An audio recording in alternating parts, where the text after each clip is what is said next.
welcome everyone. Thank you. My special guest today is Tommaso Marrochesi Marzi from Bibbiano in Castellina in Chianti.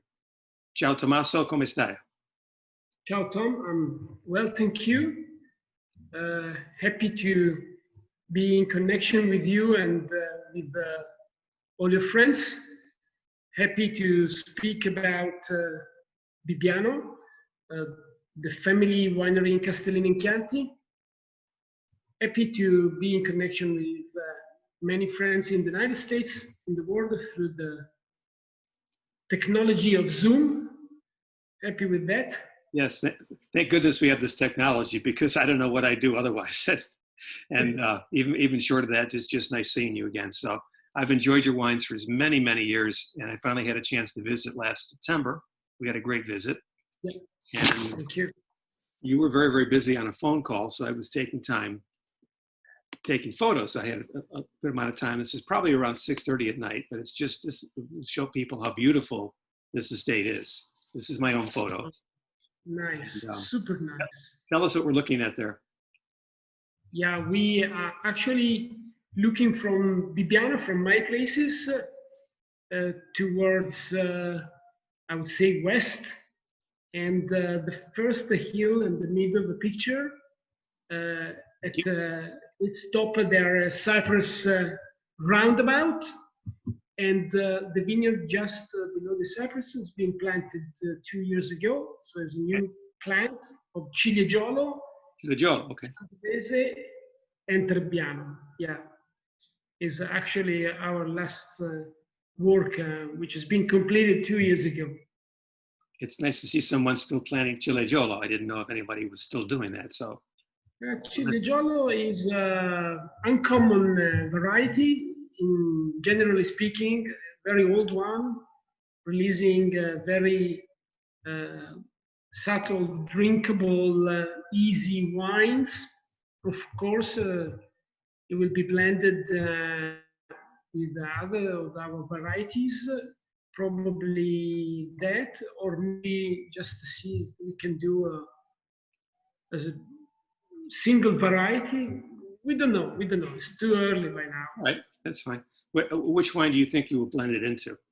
We'll talk about your wines later, but actually, we want to work with Sangiovese only, with our Chianti Classico. Okay. So Bibbiano, Chianti Classico Annata, Chianti Classico Riserva, and the two single vineyards, one from the southwest side, Vigna del Capannino, and another one, Vigna di Montornello, from the northeastern side of the state. Those will remain Sangiovese only. Okay. Other indigenous varieties that the property has, Ciliegolo in the case, Malvasia Nera, Canaiolo, Colorino.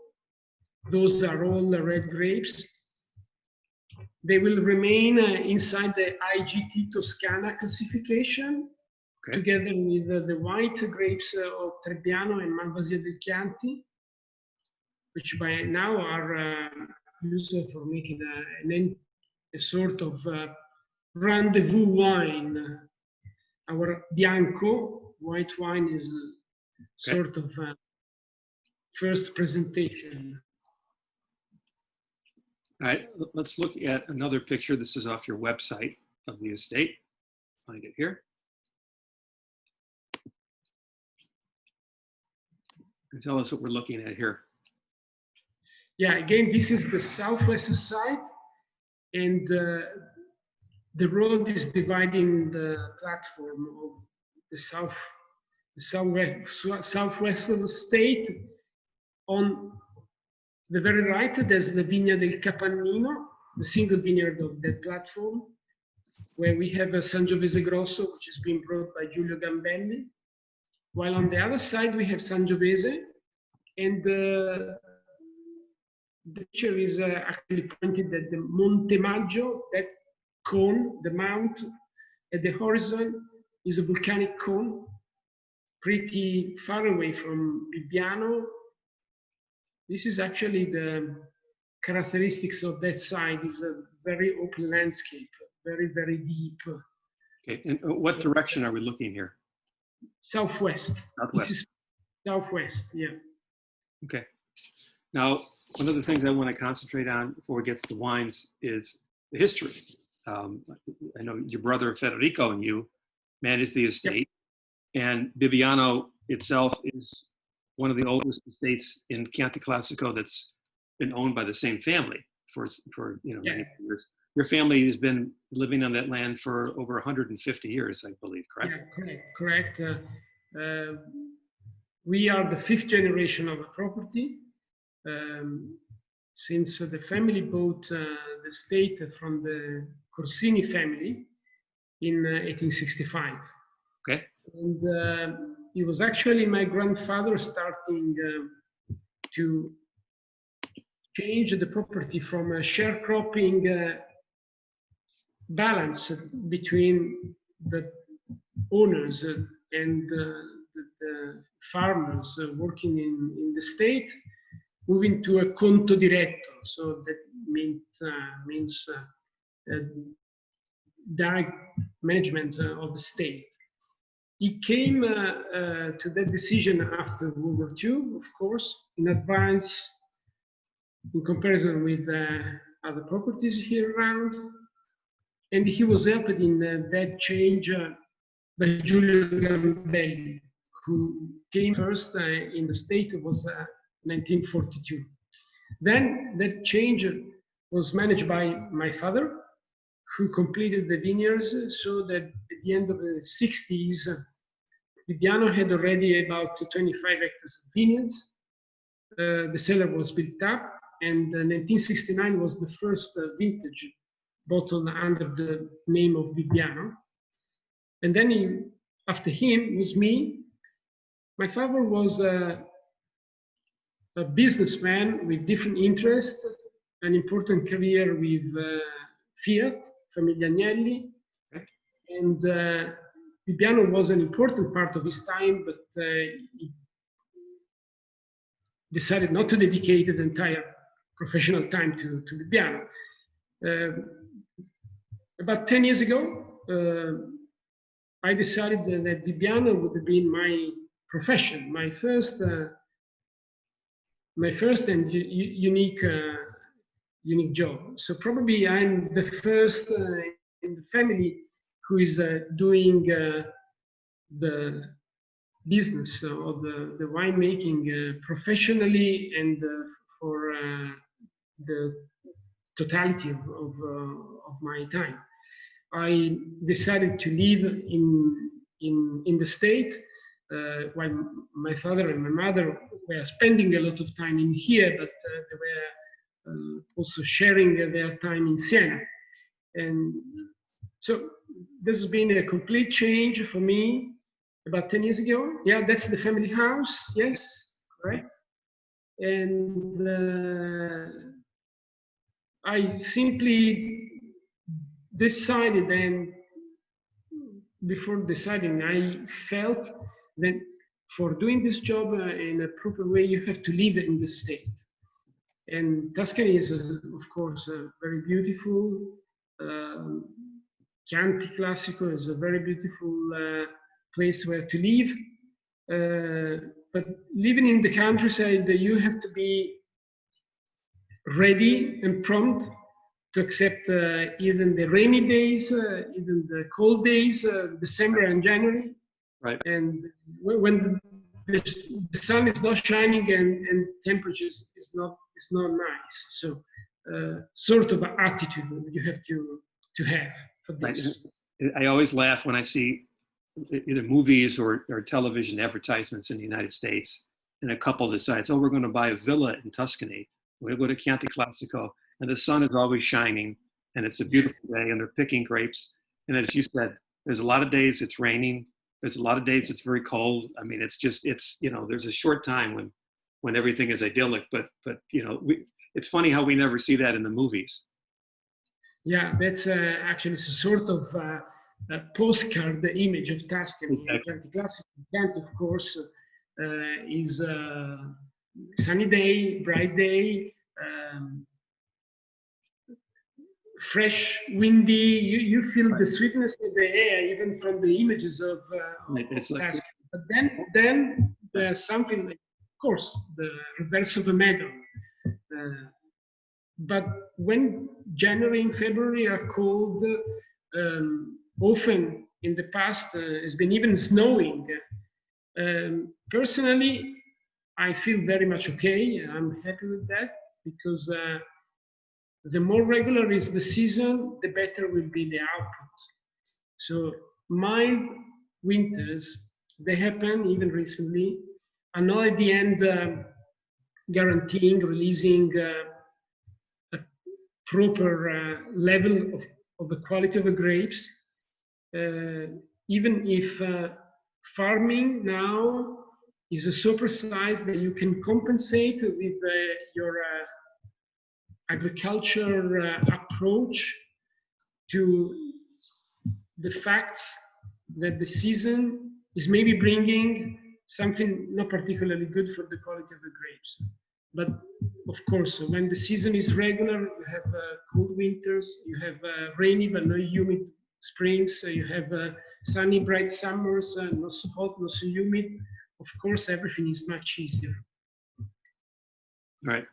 I want to talk about your farming and your soils a little bit, but first, the painting behind you. Yeah, that's gentleman. Who is that? He's a cousin of my grandmother.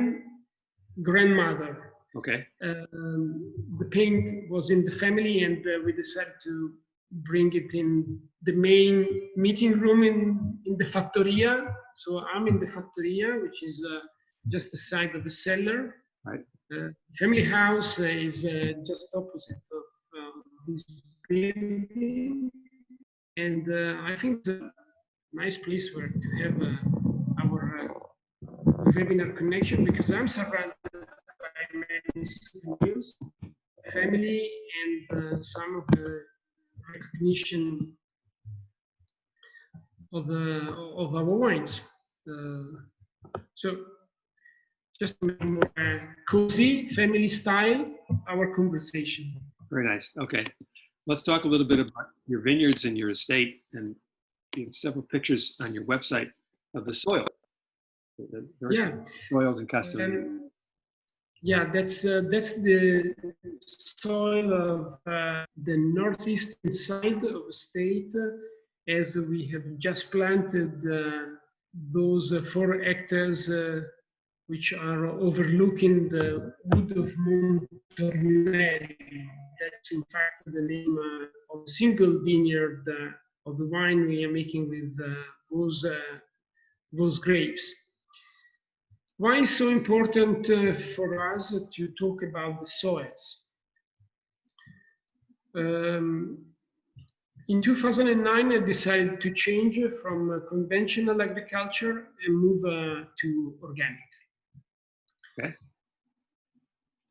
To do that, I also asked some of our consultants, of course, to express their opinion about our farming, our winemaking, and I found that I needed to have a better knowledge of the state, and to understand if the decisions taken by my father and Giulio Gambelli about 30 years ago, even more, 40, were good decisions, were supported by scientific data today, or we had to change everything. So I called the University of Florence, and they came in and made a proper geological survey of the state. And we have found that the decisions of making a single vineyard from the north and plant the vineyards in those areas, yeah, that's a segment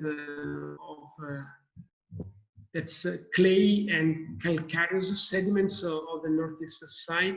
Okay. You can see from the colors in the picture how different, how blend is the quality of the soil on that platform. So the University of Florence confirmed confirmed the intuition of my father and Gambelli, and I decided to keep on a single vineyard from the north and a single vineyard from the south. These two wines, harvest generally starts about a week, 10 days later in the northern, northeastern, after the southwestern. But the process of harvest, winemaking, fermentation, maceration, then the malolactic and the time of ripening in the wood of these two wines are the same. The two processes are the same. But at the end, I have two completely different wines. So the result is the territory, is the cru, the terroir, which are making the difference. And this is my ambition, to make wines which are expressing the territory. As far as the process in the cellar is limited to the century.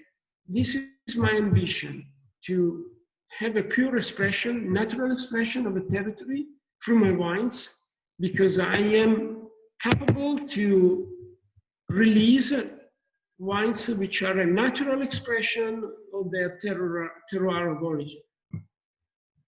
Okay. And it should be noted that you're a very traditional winemaker in terms of the way you mature your wines. You're using, in most cases, large Livonian oak, the Botti.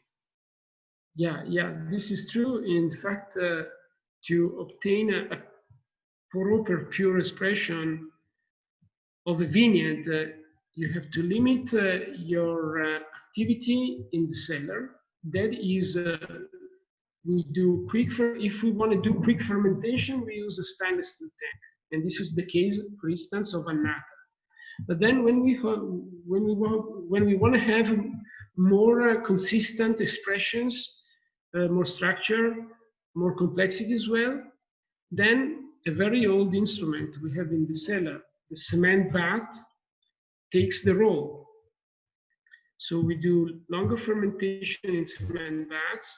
For the two single vineyards, délestage is applied for fermenting and the maceration of the must. Then botte grande,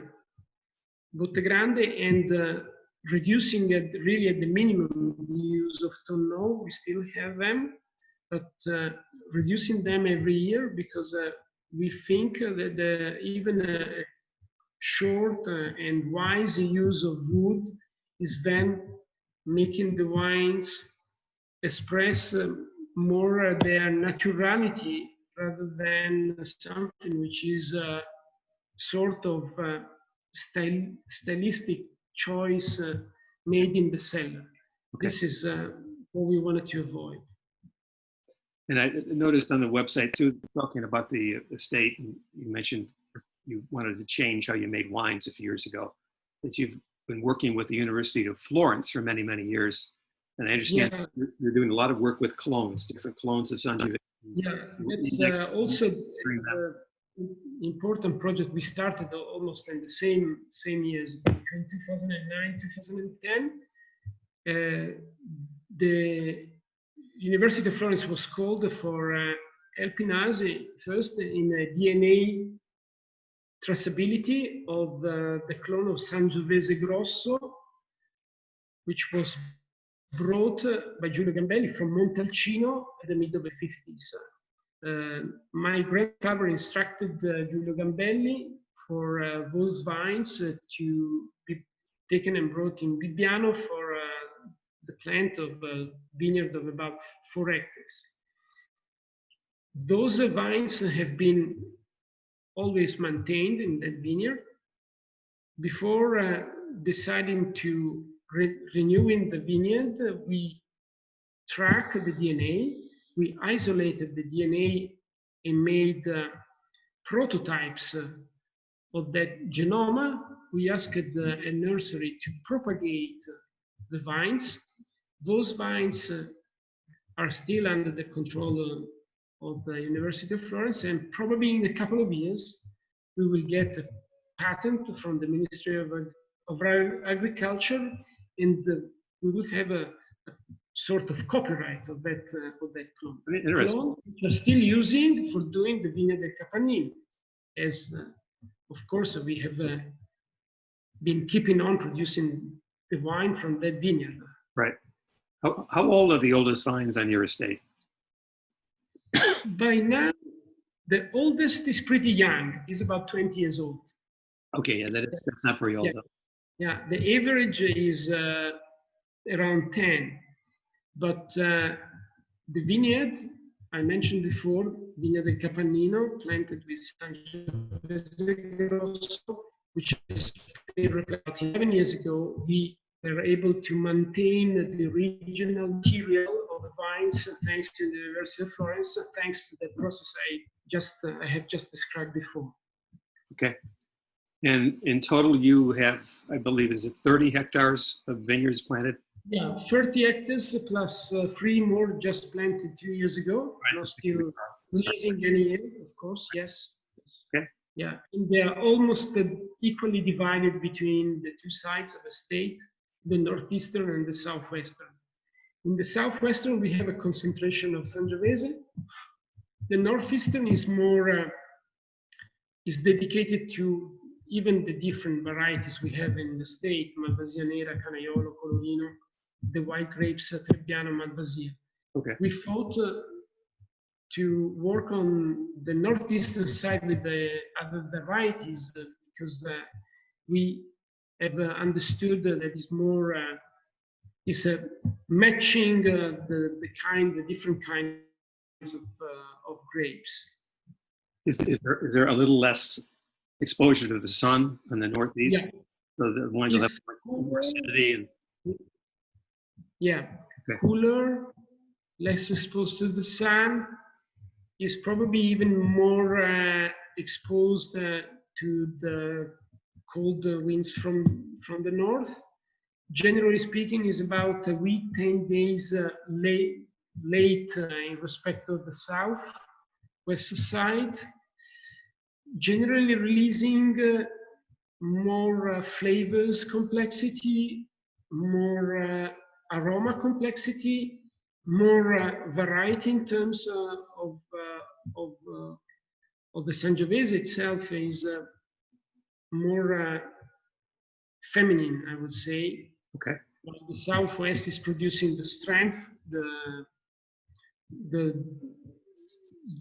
uniformity, the complexity, and the power of Sangiovese is more on the south.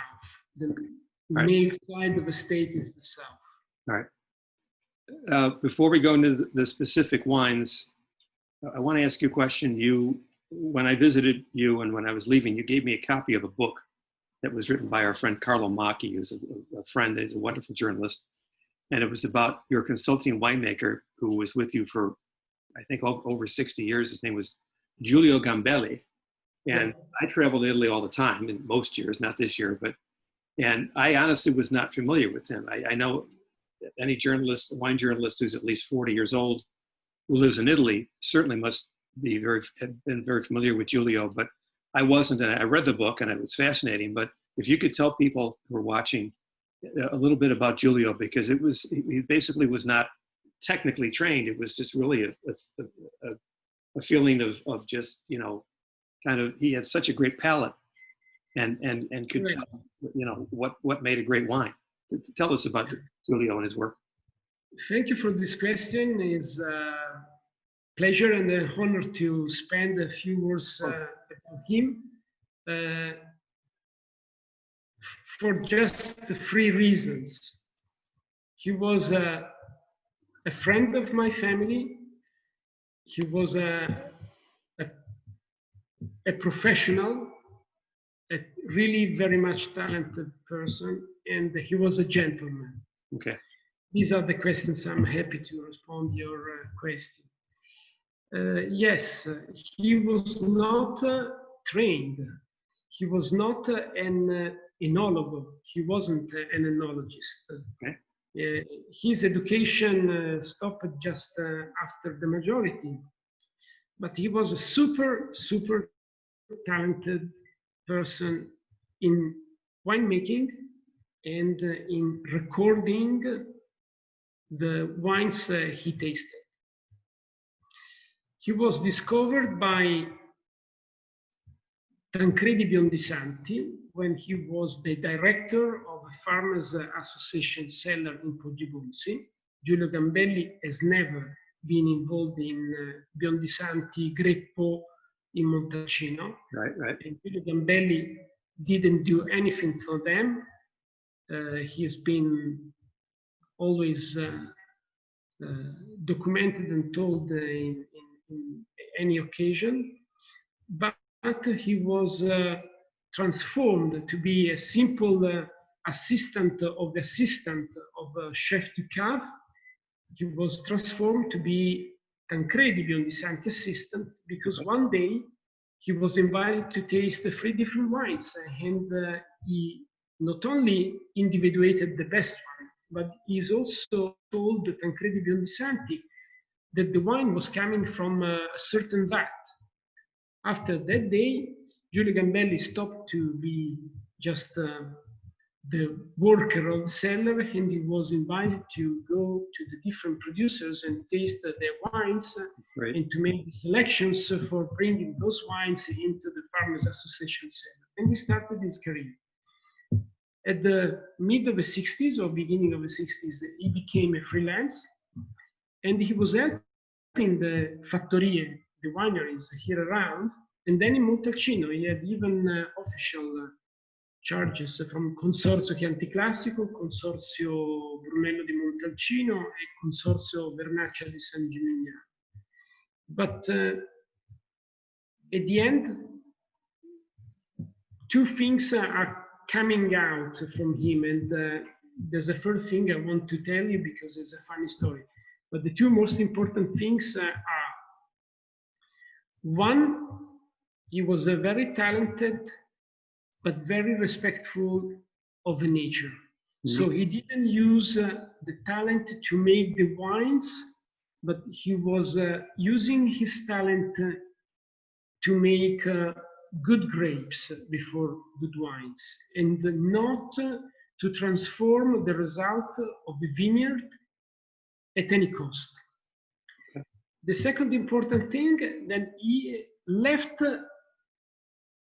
a message. He left an heritage in many, many wineries. So when I say he was a gentleman, he was a friend, and he was a teacher, of course, he gave a lot of himself to many, many places, to many, many wineries in Tuscany, especially Chianti Classico and Montalcino. Mm-hmm. The last thing I want to tell about him is this. Is not mentioned in Carlo Macchi's book. And by the way, I take the opportunity to say a thankful word to Carlo Macchi because he did a very good job. Yes, his work to leave this memory is very, very important for making the history of Chianti Classico and generally speaking of winemaking in Italy in the 20th century. This funny story is not mentioned in his book, but it's nice. Okay. To show the relationship between Giulio Gambelli and my family.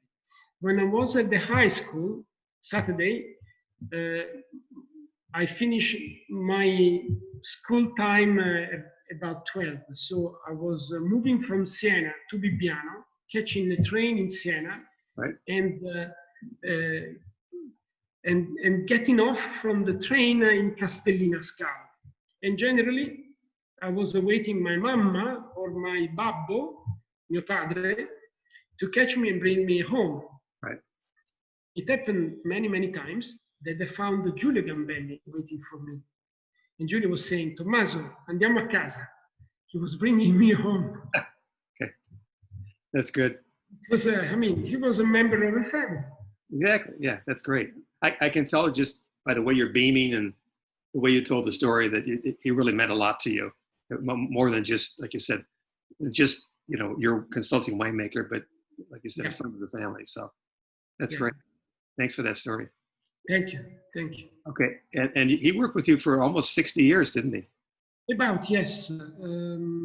he came in first time, it was 1942. And I asked him to be then accompanied in the production, farming, vineyard management, and in the winemaking. I'd asked him to be accompanied by Stefano Porcinai. That happened in around 2000, year 2000.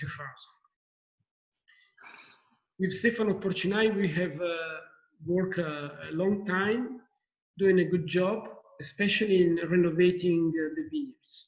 Okay. And in 2015, 2016, I decided to hire Maurizio Castelli because very famous analogy.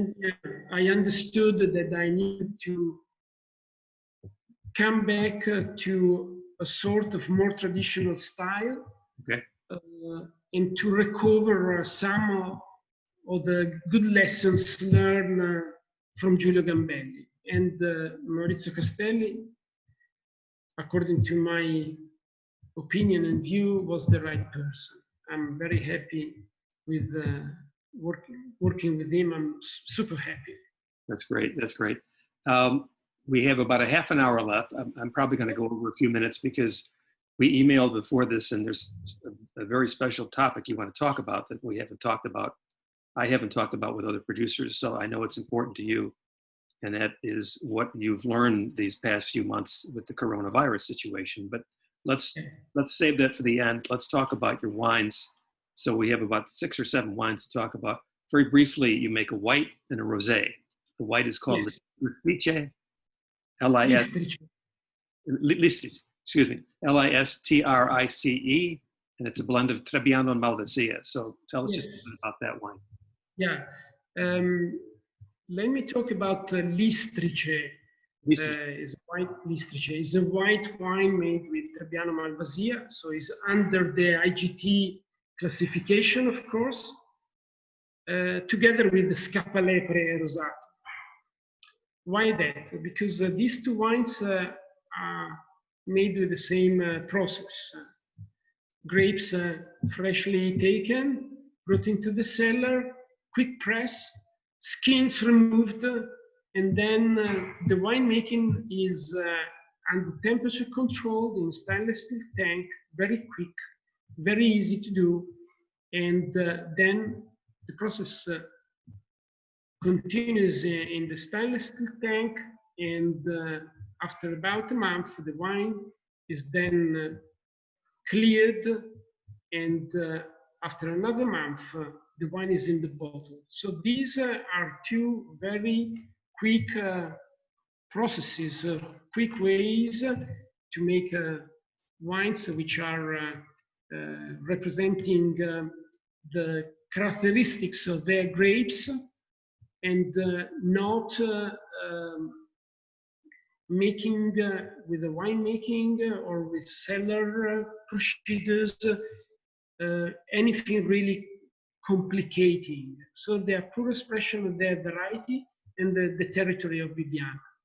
Okay, and the rosé, we should point out, is 100% Sangiovese, correct? Yes. Okay. Yes. That's vinification en blanche, not soigné. Right. You know that the Tuscan tradizione, traditionally, the Rosato Toscano is soigné, but it is not the case of Scappalepre from Bibbiano, because we want to have a more fine, more subtle, elegant expression of Rosato. Okay. And we decided to go for vinification en blanche. Right. And what percentage of your total production do these two wines represent? Actually, are something like, I would say, 2%, no more than that. Okay. Very, very tiny. Yeah, I didn't think it would be very, very big. I mean, obviously, Chianti Classico is your signature wine. Sure. So let's start by talking about your Chianti Classico Annata, which is right here, the black label. Yes. Beautiful label, beautiful graphics. So this is a 2018. Tell us first of all about this vintage. I haven't had too many 2018s, and I understand it was a really first-rate vintage. Yeah, 2018 has been not an easy vintage,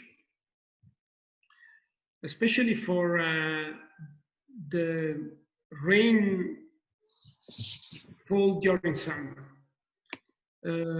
Thanks, September and October were pretty good, dry, and allowed us to recover in terms of output quality,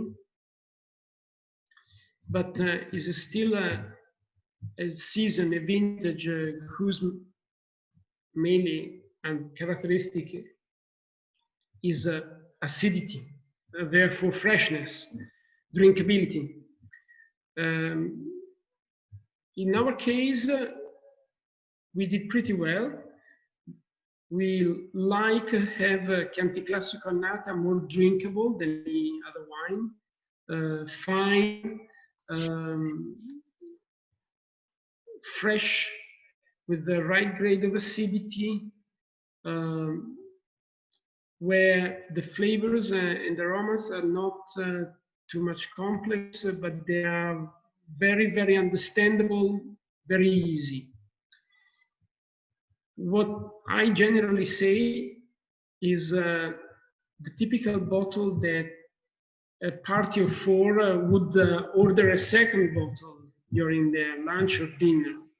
And this is also the aim of this wine, to represent the tradition of Chianti Classico, represent the tradition of Bibbiano, being the signature wine, and at the same time a drink which can be easily drunk and understood. It's fermented in stainless steel tank, and the process of fermentation and maceration is pretty small, like sort of 2 weeks, no more than 2 weeks, and is no wood ripen at all. Cement, that only after fermentation. Yeah.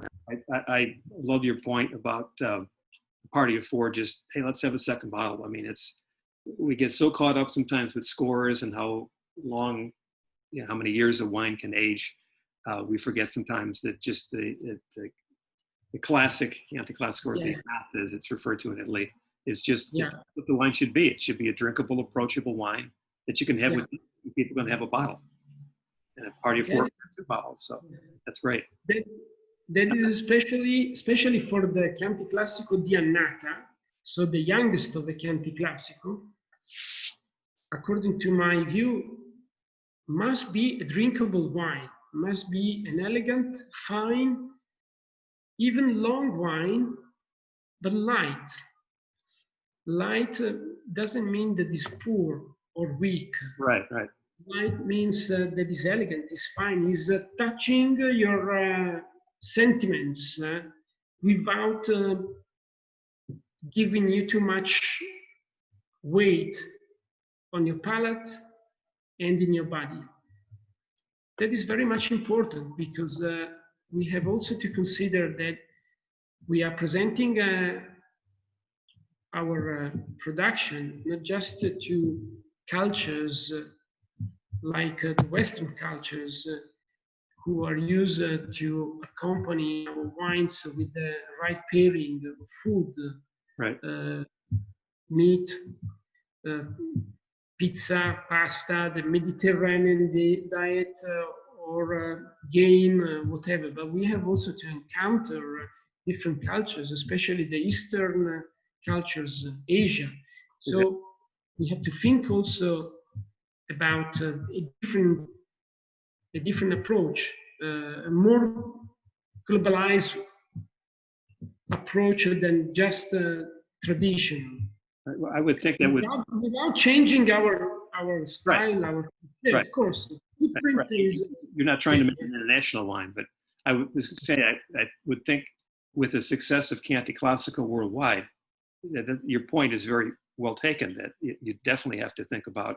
We can't just match it up with the bistecca fiorentina. We have to see about other foods as well. That's a good point. True, and the success of Chianti Classico is also this, to be the right wine for food, generally speaking, any kind of cuisine. especially Annata is a perfect companion for a cultural and entertaining dinner or lunch. That's very much important. That's good to know. Well, the 2018 I tried just before we came on, and it's a lovely wine, beautifully balanced. The tannins are very elegant. They're very subtle. They're not very strong at all. Beautiful balance, and you get that lovely, like, morello cherry aroma, and even a little bit of licorice. It's a very lovely wine, and yet it can age. I put down 7 or 8 years. Yeah, sure. Beautiful wine. And any Chianti Classico, the more time they stay home and rest, the better. But certain vintages and certain wines are even drinkable right now.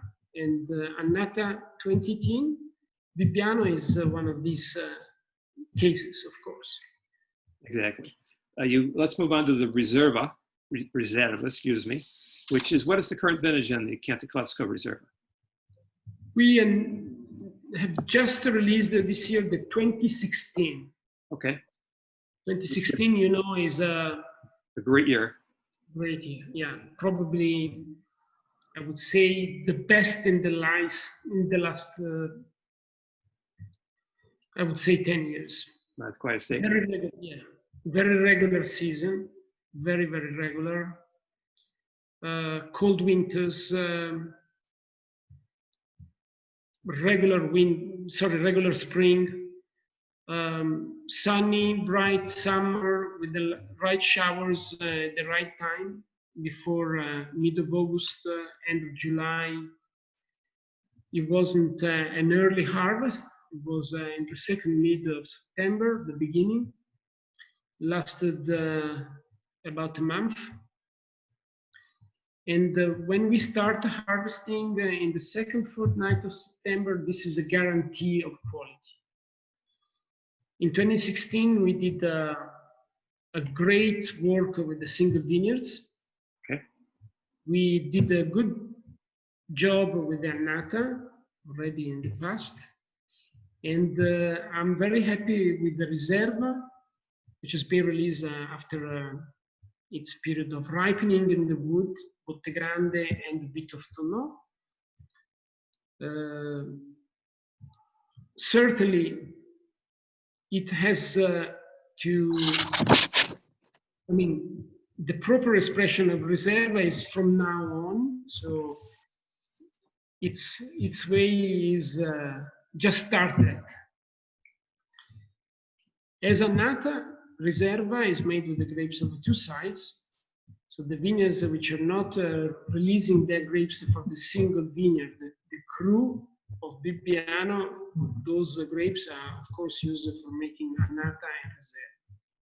So it's a blend of the two sides of the state. I'm very happy with the result of 2016, and more consistency, more complexity, smoother tannins. The fruitness is more in the small berries rather than the bigger fruits. A little bit of balsamic. Very drinkable, fruity wine. Good persistence. Is a good pairing for a more complex cuisine rather than Annata. The Tuscan cuisine is bistecca fiorentina, as you mentioned correctly, right, but it's also made with many other dishes like roasted meat, the pork. So that's plenty of things that you can accompany with the Riserva. It needs to have a more substantial, more consistent food for a better pairing. Okay. Now let's move on to the two. You make two different Gran Selezione, Montranello and Capanino, as you mentioned before. Which one do you want to start talking about? Let's start from Montranello. Is the northeastern, is made with the grapes of the vineyards. We saw the soil at the beginning of our conversation. That's wrong one. And And, Let me get the right line up here. I'm sorry. There's yeah, correct. Okay, there we go. Yeah. 2006. And first, I mean, I simply put into the Gran Selezione the two single vineyard that for me was natural. I hadn't to invent anything new for the Gran Selezione. I had two single vineyards and I simply put the cru into that category of the appellation Chianti Classico. Montornello is northeastern facing, takes the name from the wood of Montornello. It's surrounded by forest, so it's a very, very forestal area, cooler, of course, than the south. We have plenty of different varieties, but two vineyards on that platform made, they're making Sangiovese only. We use them since, I would say, the second half of the 80s for doing that single vineyard. The process is délestage, cement vat fermented, pretty long maceration, about 34, 36 days, sometimes even 2 days more. Then malolactic in the cement vat, and then 24 months between Botte Grande and Tonneau. Then bottle for about 4-6 months. The process is the same, the Capannino, but at the end, the output is completely different. Okay. The fruits are raspberry, strawberry, the smaller fruits, apricot, drinkable, persistent, complex, but at the same time very joyful, even if drunk pretty young. The vintage is 2016, the one we just released. Right. So it has the same characteristic. The Riserva in terms of vintage, I told you, was among the perfect ones. And then Capannino. Capannino is the southwestern. It's him. And the southwestern soil is a coherent, uniform platform of blue-gray clay. And that uniformity at the end is even perceived, even seen in the wine. Is more complex, but more shy wine, structured.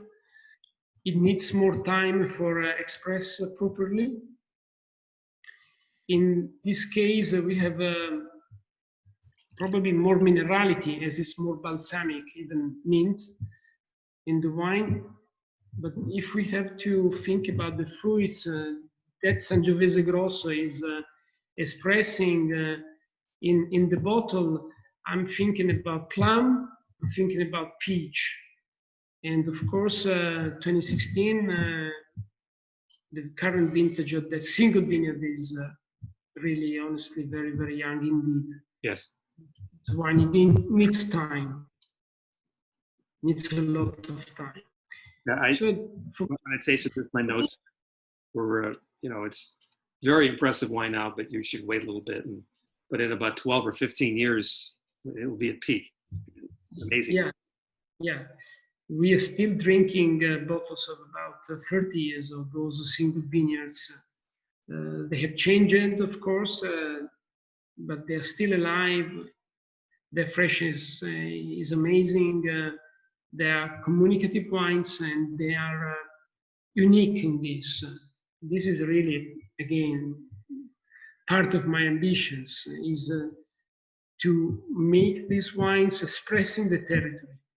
The style, anybody can say I like them or I don't like them. This is a question, individual opinion about the quality and the style of my wines, but nobody can tell these wines are not original. These wines are not pure expression of the place. This is my ambition, to make wines which are purely expressing the territory, the terroir. And in this, I'm pretty secure I'm doing right. Now, you label both of these wines as Gran Selezione, which the first release was what, 2014? No, the first release of Gran Selezione was vintage 2010. And right.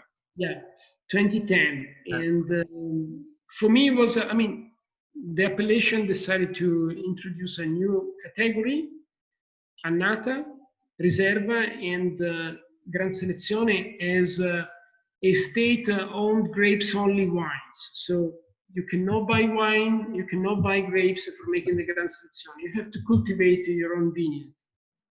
For me, it was not the case because I'm doing all my wines with the grapes are made in the state. State grapes, yes. So that's not the question. The question for me was just to put in there the two single vineyards and to abandon the category of Annata or Riserva just for a better expression of the state. Annata Riserva are made with the grapes of the two sides. So these are the tradition of Chianti Classico. Right. Chianti Classico in the 60s was Annata Riserva. And the choice between Annata and Riserva was made in the cellar at the end of Vendemmia. And I remember my father and Giulio Gambelli deciding which vats should be put into the wood for ripening an additional year. It was scelta di cantina. So the cellar was making the decision. Okay. My father and Giulio Gambelli had the intuition in the mid of the 80s to make a little bit more approccio borgognone, to have the terroir in the wine expressed through a single vineyard whose grapes were harvested, fermented, and then bottled separately from the rest of the other vats, and expressing a sort of detail of the state. This is again coming to a deeper level of description of Bibbiano. And because of that, I thought that the Gran Selezione category was the right one. But I'm presenting those wines as a single vineyards. I'm presenting those as singole vigne di Bibbiano, not as Gran Selezione, which is an important category. But in my case, it was less important than giving the right emphasis over the area of production, over the natural expression that part of the state. Before you released them as Gran Selezione, did that fruit from these two vineyards, was it used in the blend for the Riserva? Or we categorize the two single vineyards as Riserva before, and before Riserva they were simply a crew of an Annata. Okay. We were making Annata and Riserva and a single vineyard. Imagine a completely different world, that one of the mid of the 80s, when coming out with a single vineyard made with Sangiovese 100%, when even it was not allowed by the Chianti Classico rules, was a sort of rupture. Now is a history. Right. Two more wines. One is an IGT called Bibinaccio, which is a fascinating blend because you not only have Sangiovese and another red grape called Colorino, but you also use the old traditional white varieties of Trebbiano and Malvasia. And I don't know anybody else who does that these days. So tell us about that one. In 2010, when we were preparing the harvest for a very, very good harvest, 2010, 2016, 2019. As far as the 2020 is going on, I would bet over the 2020 as well. Anyway, in 2010, we decided to make an experiment and to harvest the Colorino separately from the rest of the grapes, add an important coat of Sangiovese, adding some of the white grapes we are cultivating in the Montornello side. And the experiment was free open tonneau, used as a cask and batonnage. After that, 12 months in tonneau, and after that again, 12 months more in a medium-sized barrel. About 3,000 bottles made. Okay. Everything manual, everything in the wood, even the malolactic in the wood, it was an expression of the capability of a seller, of course, was also to see how different could be the Sangiovese if differently treated than cement vat, than malolactic in the cement vat, longer fermentation. And we obtained the bad boy of the family, the bad boy of Bibbiano. Accio in Tuscan means the bad boy. Really? Okay. When a guy is a bad guy, is a ragazzaccio. And we made the ragazzaccio of the family. In fact, has especially younger vintages like 15, 14, 16 is just bottled but still releasing in the cellar, relaxing in the cellar.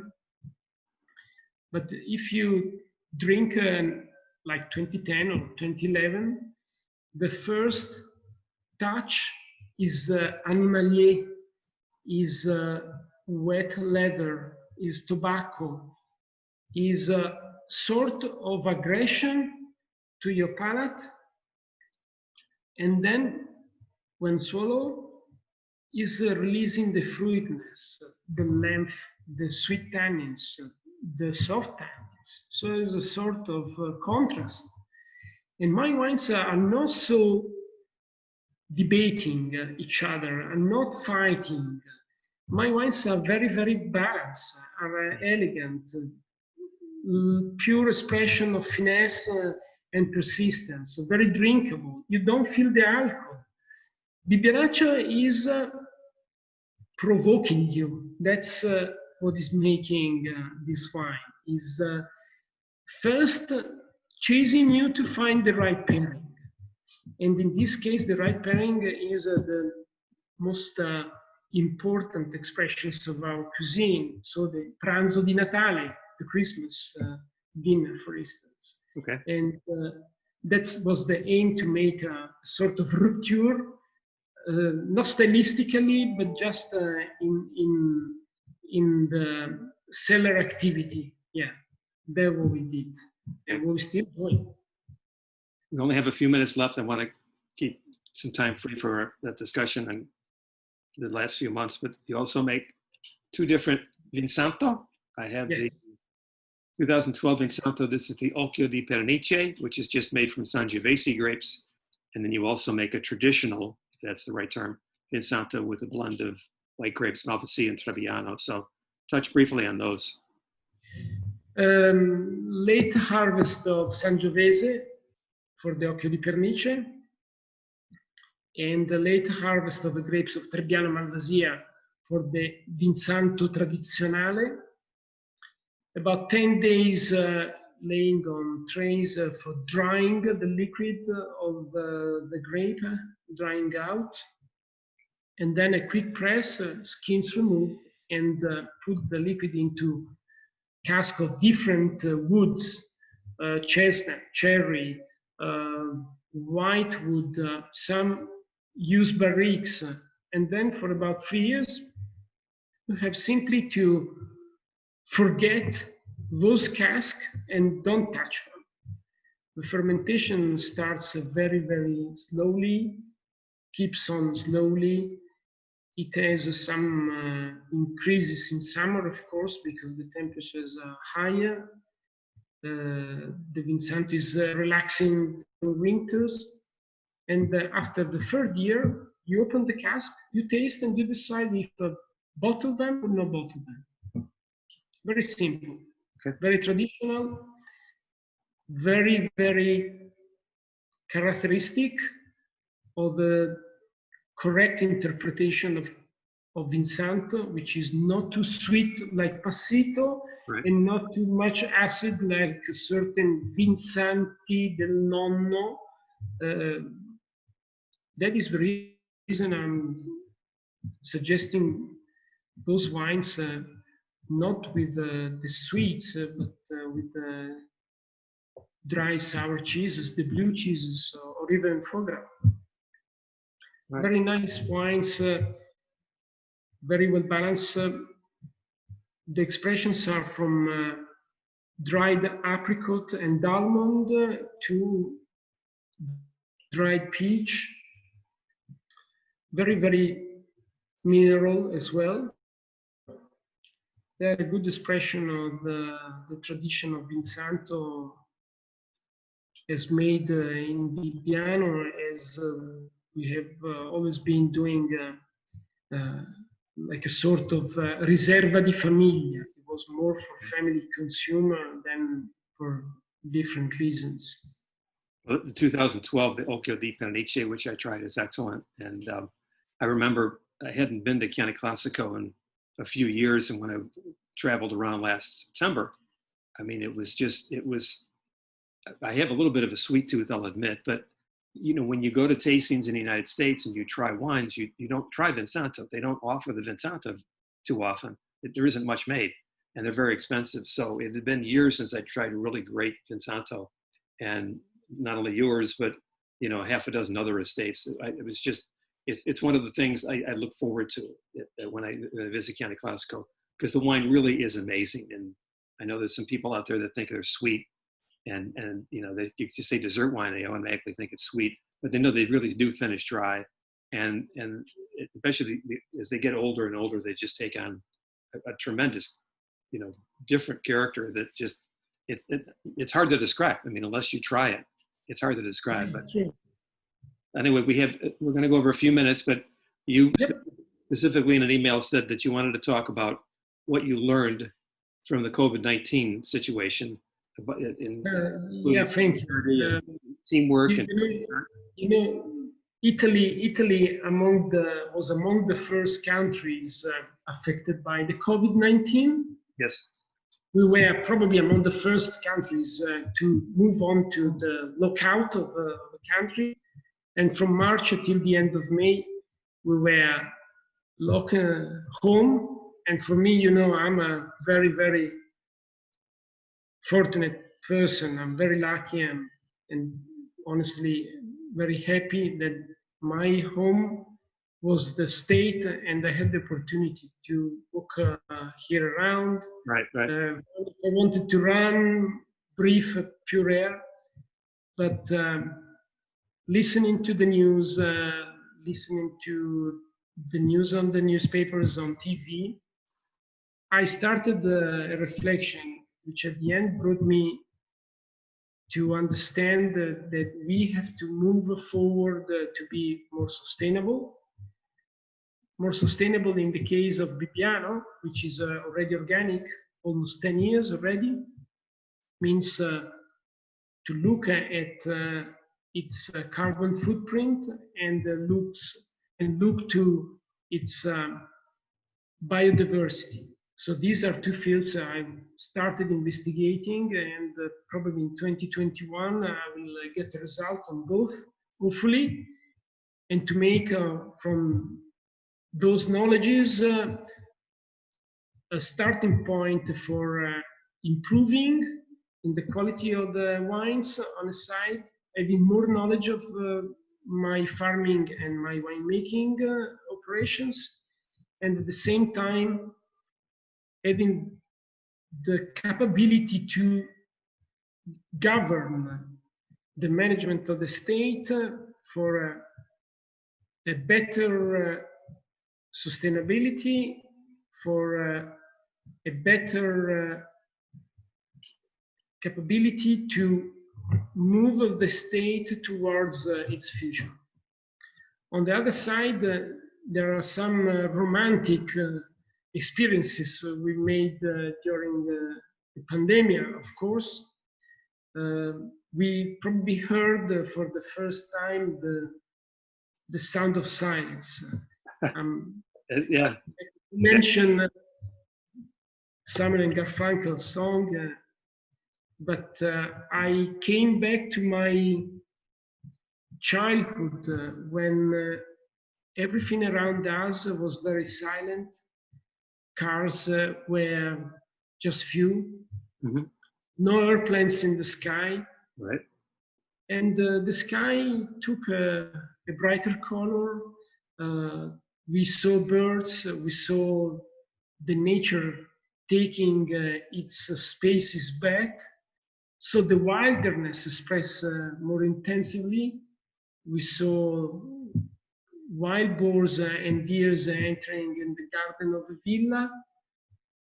So I understood the lesson learned. The important one is to have more respect for the planet and to show the respect in terms of practical activities, and that is the value and the reason I have decided to move forward for a better understanding of the impact of Bibbiano in terms of CO2 emissions on the side and respect or improvement of the biodiversity. And again, respect nature, respect places is also a way to respect the mankind. So that's what I learned from the COVID experience. Excellent. Well, it was very well said. I love hearing you say that, and it's a nice way to finish. So, grazie per l'opportunità. Grazie a te, Tom. Sono stato molto contento di questo tuo incontro. Ti ringrazio and hope to see you in person very soon. Speriamo, sì. Speriamo. Always welcome at Bibbiano. Fingers crossed for a great harvest this year. One of them. Okay. God bless you all e grazie davvero di tutto e a presto.